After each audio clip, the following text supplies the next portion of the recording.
प्रिय व्यूअर्स, परीक्षा expert official channel के डेली स्टैटिक जीके सीरीज में आपका स्वागत है।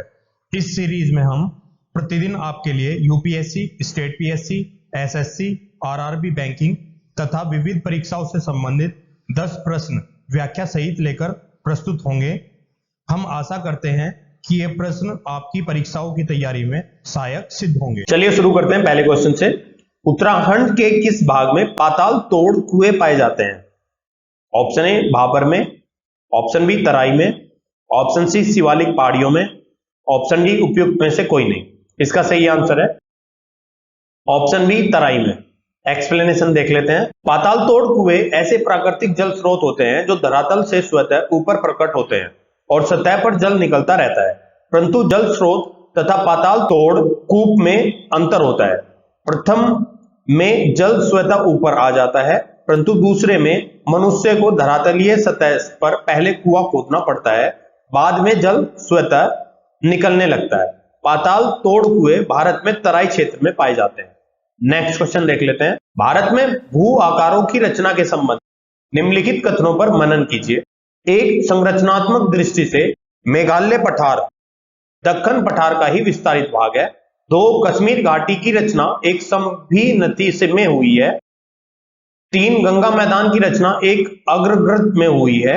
4, हिमालय की उत्पत्ति भारतीय प्लेट, यूरोपीय प्लेट तथा चीनी प्लेट के त्रिकोणीय अभिसरण के फलस्वरूप हुई है। इन कथनों में से कथन सही है। ऑप्शन ए 1, 2 तथा 3, ऑप्शन बी 1, 3 तथा 4, ऑप्शन सी 1 तथा 3, ऑप्शन डी 2 तथा 4। इसका सही आंसर है ऑप्शन ए 1, 2 तथा 3। एक्सप्लेनेशन देख लेते हैं। मेघालय पठार प्रायद्वीपीय पठार का बहिसारी है। यह समतल भूमि है जो भ्रंशन के कारण भारतीय प्रायद्वीप से मालदा गैप द्वारा पृथक हो गया है, अतः कथन सही है। कश्मीर घाटी की रचना हिमालय की संभिनति में हुई है, अतः कथन 2 सही है। स्वेस के अनुसार गंगा के विशाल मैदान की उत्पत्ति तब हुई जब प्रायद्वीप के दृढ़ भूखंड ने हिमालय के दक्षिण की ओर प्रसार रोका, तो हिमालय के उच्च वलनों के समक्ष एक अग्रग्रथ पैदा हो गया। यह अग्रग्रथ एक विशाल भूसन्नति की भांति था। हिमालय से निकलने वाली नदियां द्वारा लाए गए अवसादों से यह अग्रगर्त धीरे धीरे भरता रहा। बाद में इसी से विशाल मैदानों का निर्माण। हिमालय की उत्पत्ति भारतीय प्लेट और यूरेशियन प्लेट की टक्कर से हुई है। चीनी प्लेट का विवरण प्लेट टेक्टोनिक सिद्धांत में नहीं। नेक्स्ट क्वेश्चन देख लेते हैं। निम्नलिखित में से कौन सा कथन सत्य है? ऑप्शन ए, भौम की दृष्टि से प्रायद्वीपीय क्षेत्र भारत का सबसे प्राचीन भाग है। ऑप्शन बी, हिमालय विश्व में सबसे नवीन वलित पर्वतों को प्रदर्शित करते हैं। ऑप्शन सी, भारत के पश्चिमी समुद्र तट का निर्माण नदियों की जमाव प्रक्रिया द्वारा हुआ है। ऑप्शन डी, भारत में गोंडवाना शिलाओं में कोयले का वृद्धतम भंडार है।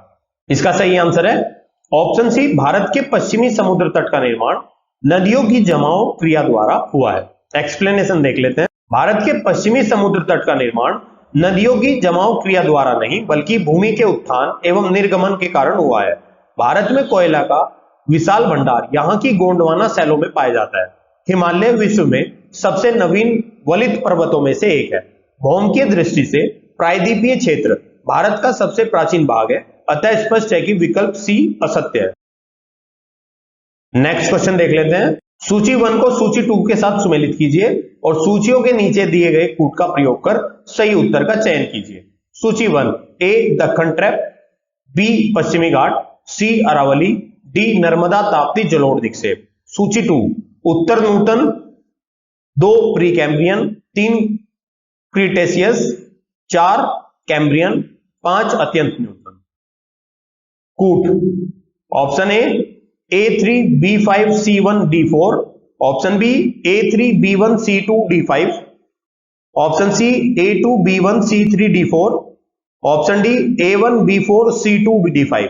इसका सही आंसर है option B A3 B1 C2 D5। Explanation देख लेते हैं। उपयुक्त का विवरण इस प्रकार है। दक्कन ट्रैप की उत्पत्ति क्रिटेशियस काल के अंतिम चरण में, पश्चिमी घाट पर्वत की उत्पत्ति सेनोजोइक काल में अरावली पर्वत की उत्पत्ति प्री कैम्ब्रियन युग में, नर्मदा ताप्ती जलोढ़ निक्षेप अत्यंत नूतन काल में। नेक्स्ट क्वेश्चन देख लेते हैं। केरल का कुट्टानाड प्रसिद्ध है, ए मीठे पानी की झील के लिए, बी भारत का न्यूनतम ऊंचाई वाला क्षेत्र, सी एक प्रवाल द्वीप के लिए, डी भारत के सबसे पश्चिम में स्थित बिंदु के लिए। इसका सही आंसर है ऑप्शन बी, भारत का न्यूनतम ऊंचाई वाला क्षेत्र। एक्सप्लेनेशन देख लेते हैं। केरल का कुट्टानाड भारत का न्यूनतम ऊंचाई वाला क्षेत्र है, समुद्र तल से नीचे अपने खेती के तरीकों के लिए प्रसिद्ध है। कुट्टानाड सतत कृषि और मत्स्य पालन के लिए भी जाना जाता है। खाद्य एवं कृषि संगठन द्वारा कुट्टानाड की खेती के तरीकों को वैश्विक महत्वपूर्ण कृषि विरासत प्रणाली घोषित किया गया है। नेक्स्ट क्वेश्चन देख लेते हैं। निम्नलिखित में से कौन सा मरुस्थल है? ऑप्शन ए सिंधु क्षेत्र, ऑप्शन बी गंगा क्षेत्र, ऑप्शन सी असम क्षेत्र, ऑप्शन डी मध्य भारत क्षेत्र। इसका सही आंसर है ऑप्शन ए सिंधु क्षेत्र। एक्सप्लेनेशन देख लेते हैं। भारत का विशाल मरुस्थलीय भाग थार का मरुस्थल, जिसका विस्तार भारत के राज्य राजस्थान राज्य तथा पाकिस्तान में है, 2 लाख वर्ग किलोमीटर विस्तारित इस क्षेत्र के पश्चिम में सिंधु द्वारा सिंचित क्षेत्र। नेक्स्ट क्वेश्चन देख लेते हैं। निम्नलिखित में से कौन सा जिला धारवाड़ भूस्तरीय रचना वाला नहीं है?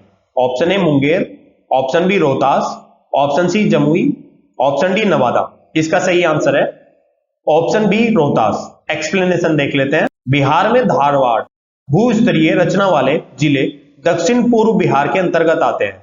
इनमें मुंगेर, नवादा, जमुई जिले शामिल है। वहीं रोहतास दक्षिण पश्चिम बिहार का भाग है। इसी क्षेत्र में विंध्यन प्रकार की भूस्तरीय रचना पाई जाती है। बिहार में विंध्यन भूस्तरीय रचना कैमूर एवं सोन नदी घाटी में पाई जाती है। नेक्स्ट क्वेश्चन देख लेते हैं। निम्नलिखित में से कौन सी चट्टान प्रणाली भारत में नवीनतम है? Option A Vindhyan, option B Cuddapah, option C Dharwar, option D Gondwana. इसका सही आंसर है ऑप्शन डी गोंडवाना। एक्सप्लेनेशन देख लेते हैं। धारवाड़ क्रम की चट्टानों का निर्माण आर्कीनियन क्रम की चट्टानों के रूपांतरण एवं भ्रंशन से हुआ।